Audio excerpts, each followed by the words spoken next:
There is so much debate about the best ways to respond to COVID-19 pandemic. Social distancing has been perhaps the most used term globally during last 2 months. What does it exactly achieve? Another term, herd immunity, confuses many.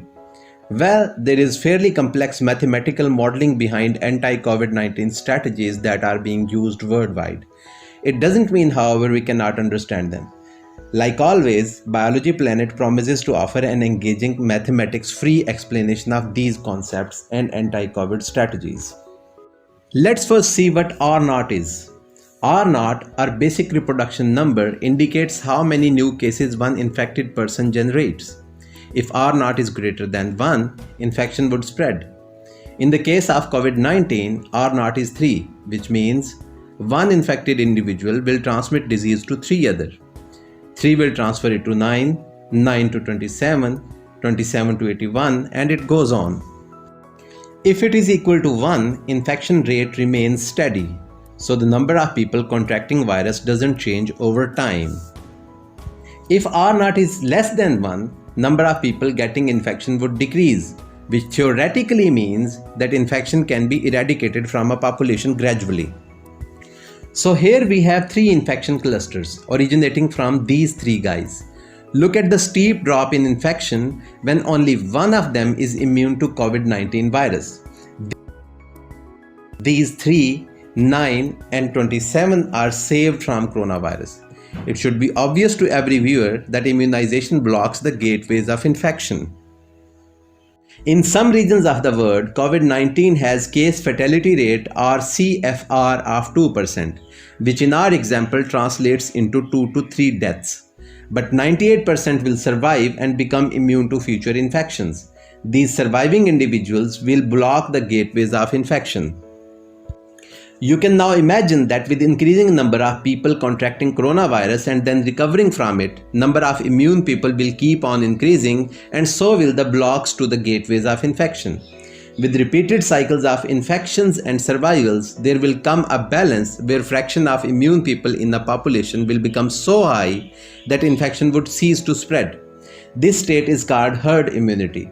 If a critical number of individuals is immune to an infection-causing agent, everyone is saved from it.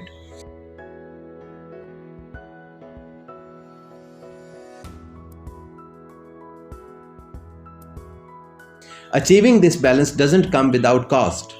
For a large population, even the case fatality rate of 2% could mean millions of deaths before attaining herd immunity threshold.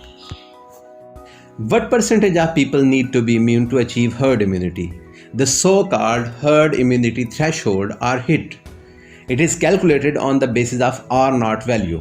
Here again, avoiding the mathematics behind it, in principle, higher R naught value means bigger number of people need to be immunized to achieve herd immunity. For COVID-19, R naught value is 3. To bring it to around 1, we need to achieve herd immunity threshold of around 67%. Availability of a good affordable vaccine would have made matters simple. But we know we don't have the vaccine. Other natural but painful method, as I have explained, is to let the infection spread to around 70% people to achieve herd immunity. Can there be some other way of reducing R naught value? R naught value is not universal. It depends on the type of pathogen, genetic makeup of the population, level of interaction between individuals, and several other parameters which are beyond the scope of this video. Therefore, by reducing the interaction, popularly known as social distancing, R naught value can be reduced. Bringing R naught value to less than 1, however, means almost locking people in their homes, which was only possible if a vaccine was about to be introduced in very near future. In the absence of any therapeutic intervention in foreseeable future, what could be done to bring R naught to minimum possible point?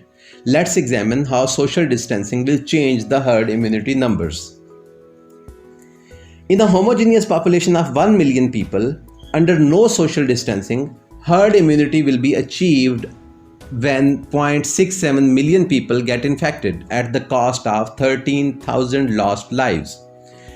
If moderate social distancing measures are taken, like closing of places of congregation such as large shopping malls, but rest of the economy remains open, resulting in base reproduction rate of 2, 0.5 million people will contract coronavirus and 10,000 people will likely die before herd immunity threshold is achieved. If masks are made mandatory with strict social distancing measures in place, threshold can be achieved on 0.33 million infections at the loss of around 7,000 lives. Problem is, as soon as those measures are eased up, R0 value will go higher. To keep R0 value low and steady, governments around the globe should enforce social distancing measures which are feasible and implementable in the long run. Remember, we will need to comply with government directions until some vaccine or anti-corona drug is there. At Biology Planet, we promise to bring you complex biological concepts through very easy to grasp, engaging graphics. Subscribe and hit the bell icon for more.